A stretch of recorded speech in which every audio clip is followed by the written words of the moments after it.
I don't want to miss the forest for the trees here. There have been thousands of cases of different vaccines killing people, and many times causing pandemics and causing thousands to die of degenerative brain disorders on record, like in '76 with the last swine flu that popped up at a military base after an inoculation campaign. This is a government that's been caught doing chemical and biological testing thousands of times against the American people. This is a government that gave the Native Americans the smallpox blankets. But it's not even that information. It's that this is an unproven, different group, different companies, different vaccines, different trials, running around shooting everybody up for something that killed less than 200 people in the United States. University of Alabama implements mandatory vaccine program. That's been announced. I've got New York newspaper headlines. This is out of New York Business. New York proposes mandatory vaccinations for healthcare workers. Dr. Sherri Tenpenny, this is a quick segment, but continuing, regardless, they can say under executive orders they can force us to take shots, but then with the media, they're just kind of slowly broaching this to the public.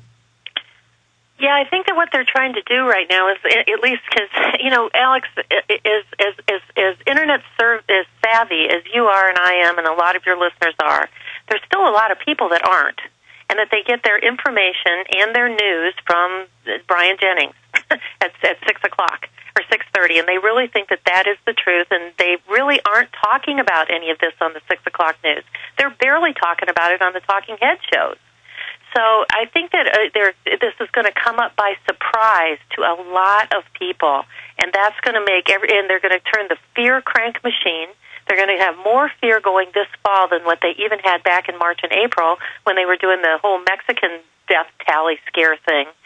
And then people are going to be uninformed. They're not going to know what to do. They're not going to know how to prepare, and they're just going to run down the street and roll up their sleeves so they get this vaccine. Exactly. And they won't die. So we're in a race to reach out to the public and go, a couple hundred people die in Mexico City with compromised immune systems, living out in open-air shacks. Half the population in Mexico City does live like that.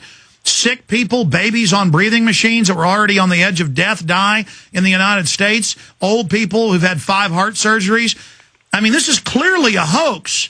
What does your gut as a researcher, as a medical doctor, tell you? Is this just hype to sell vaccines and have a federal clampdown and get us used to taking UN orders, or is it worse? I mean, if they almost had a complete lockdown of the world over a couple hundred deaths, what's going to happen when the public gets confused by regular flu deaths in the thousands? That's a great question, and I don't know that I have any answer to that. And I think that one of the questions that I've been asked hundreds of times in the last couple of weeks for all of the internet and radio and webinar work that I've been doing is, what do we do? I mean, what can we do? It's one thing to get all this information. It's another thing to give people something to do. So we've set up a website. It's pandemicfluonline.com, pandemicfluonline.com, and we've given people tools, downloadable PDF files that are flyers and brochures and articles that they can give to their editors of the letter to the editors.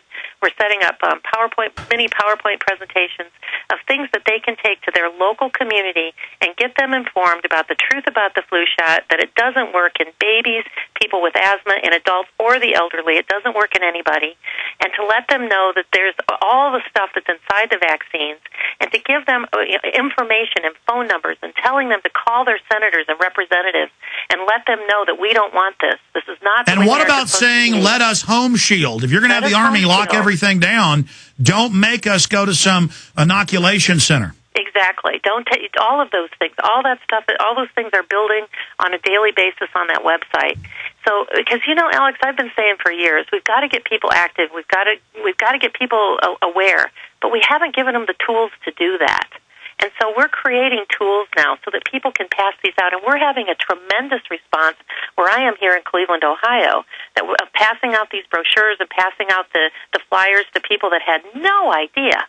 And people who said, I've been looking for something like this to pass out to somebody. Thank you for making this. So the more people that we get aware and the more people that know what's going on, the less that fear-mongering and that fear crank is going to be on the 6 o'clock news. And we've given people something to do rather than just making them afraid. And there really is, the school's still out on the mandatory vaccination. I mean, we don't really know what's going to happen with that. But the only thing we can do right now is to get people aware. That's right, because the precedent is set. At schools, there's no law to take all these different shots, but they lie and say, oh, you got to take it, it's the law. And then they kick you out for truancy when you violate the policy. It's a policy like we have a policy against chewing gum. So they're going to try to hit our kids first. Dr. Sherri Tenpenny, stay with us.